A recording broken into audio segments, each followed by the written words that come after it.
historically, commercial air transportation has advanced in speed technology. And I'm convinced that the supersonic airplane is the thing that is here.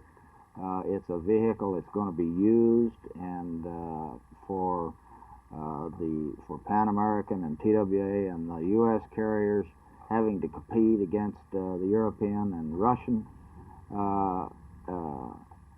competition is going to force them to buy, in my judgment, the Caravel or the Russian supersonic airplane. For us to lose the leadership in the commercial aviation field, which I'm sure we will if we don't go ahead with the supersonic program, would be a terrible loss to the U.S. and prestige and economy, in my opinion.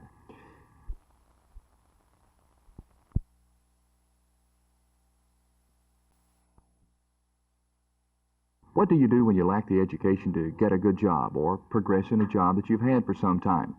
Or maybe you need additional training or encounter some other problem. Well, problems such as these are being handled by a pioneer program of public service careers currently being conducted by the North Central Texas Council of Governments in Arlington. The program is funded by the Federal Water Quality Administration through the Department of Labor. The career program is divided into two components: entry for newly hired public service employees and upgrade for those who have been on the job for several years. The men you see are in the entry program, which consists of 40 hours of mental and physical exams, lectures, personal counseling, and group discussions. And in the groups, the counselors and the man's fellow workers listen to his problems, and then they try to come up with answers. With each level, of course, you have different rates of pay, and you can progress from the job in that family that's at the bottom of the ladder, and you can progress. There may be 2 or 3 jobs within the same job family that would give you an opportunity to earn more pay. Tom Reinvald, administrative assistant of the North Central Texas Council of Government staff, told me the main purpose of the program is to remove any barriers either for employment or advancement. Another session will be held in May with counselors coming from all over the state to help train, teach, and solve problems. Jerry Park, Channel 8 News on the Move, Arlington.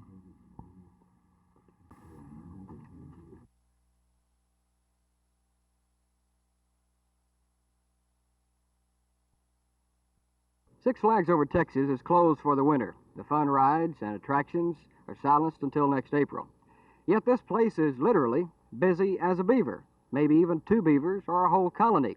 As a matter of fact, the beavers have been so busy, 2 30-foot willow trees and several small ones have bitten the dust. A spokesman for Six Flags Over Texas says he doesn't know where the flat-tailed animals came from, but he does say they're not supposed to be here. 3 different dams built by the busybodies have been broken in the past weeks, and the Texas Department of Parks and Wildlife has been called in to try and capture the beavers alive. If they succeed, the animals will be taken to a new home. Until they're caught, management of this tourist attraction are a little nervous about the remaining willows here. The tender bark of the trees is one of Mr. Beaver's favorite foods. The teeth marks on the willows are easily detectable, and the tracks are here also, the beavers. But the clever animals stay in hiding. Texas Park Rangers Joe Brower and Sammy Rippey hope to catch the animals alive. They have set several traps in the area. If they're not caught soon, the beaver problem could turn into a major crisis. Winter is breeding time for beavers, and they usually produce a litter of 4 and sometimes as high as 8 little ones, with teeth just as strong and anxious as their elders. Jim Green, Channel 8 News on the Move, Six Flags Over Texas.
I can still manage it quite well.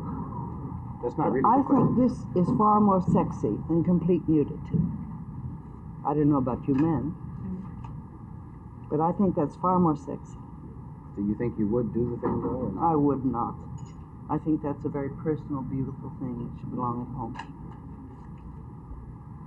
Will it I don't last? say it can't happen in the back seat of a car or on the grass in a park, but it should be when you're alone. Do you think this will last in the movie industry? No, I do not. Even the young kids that I've talked to, Dr. Seymour Smith back there, president of Stevens College, where I went recently, and we had a question and answer group of girls of 600. And will you verify this? They're bloody bored. No, don't verify it unless you believe it. They're bloody bored with the sex pictures, aren't they? They're what? Bored. Bored. There's no place to go.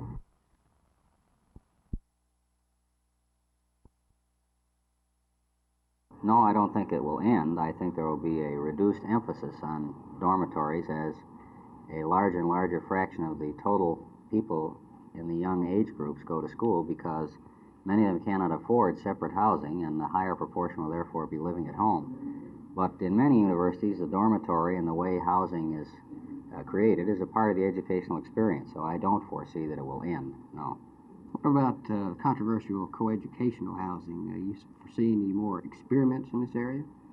Well, it sounds like fun. I presume that the people who are in it are going to be doing some experimenting. I don't know whether the universities will want to take on the political heat of doing that sort of thing.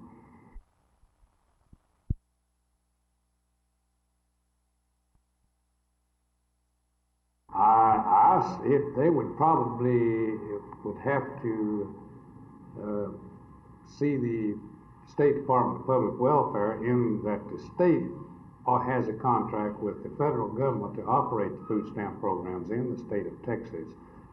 And then the local government who wants the program petitions the State Department to move into their locality and set up a food stamp program. So it would be something between the federal government and the state of Texas. Is there a time limit of notice required? The only time limit that I'm aware of is the contract that the State Department and the state of Texas and Tarrant County, the contract calls that if either party wants or cares to break the contract, then it requires a 60 days written notice. But I'm not aware of any plans of that happening in Tarrant County at all. We're real pleased with the program here.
Again, an uptightness, an offense. People take offense now. They think they're being picked on as a minority group. It's a super-sensitiveness that is unjustified. On the other hand, people like Flip Wilson make jokes constantly. He talks with an accentuated Negro dialogue sometimes.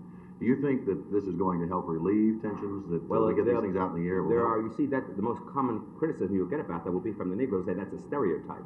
See, he's making a stereotype, and they object to that. And each group begins to object to their own ethnic humor. Ultimately, what effect does that have? Well, I think it would be much better, of course, from a point of view of mental hygiene, if we didn't get so disturbed about it, and we could accept it and laugh about it. It's only because these people are so imbued with feelings of inferiority, that this stimulates the inferiority more, and they think it's a put down, being put down.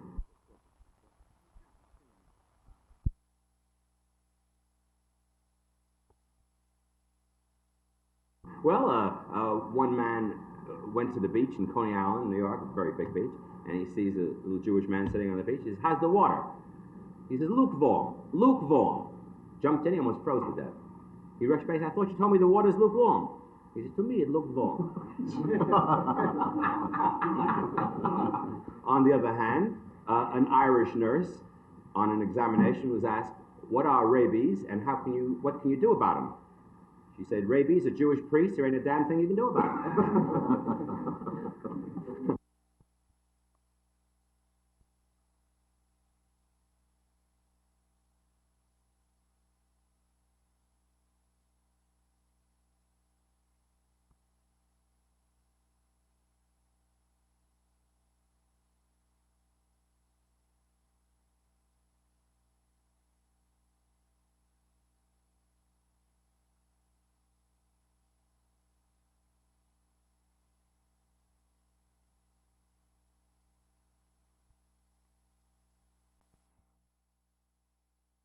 You know, for most people, Christmas means a great big tree, lots of presents, Santa's Christmas Eve visit, and family reunions. But for some, Christmas means a time of disappointment, a small tree, or maybe none at all, and a small present for each, if that's possible. A tragic situation at best. Well, two organizations set about to help solve the problem, the Salvation Army and Clyde Campbell's men's store. Now, here's the deal. Let's bring in a used sport coat or suit and receive a trade-in allowance on new clothing. The used clothing will then be distributed through the Salvation Army to those families where Christmas lights will not be burning as bright. The savings realized by the customer won't be that great. But remember, this is the Christmas season, the time of joy for everyone, a time to remember those who may not be as fortunate as we. And this is a real good way to say Merry Christmas. This is Jerry Park, Channel 8 News on the Move, Fort Worth.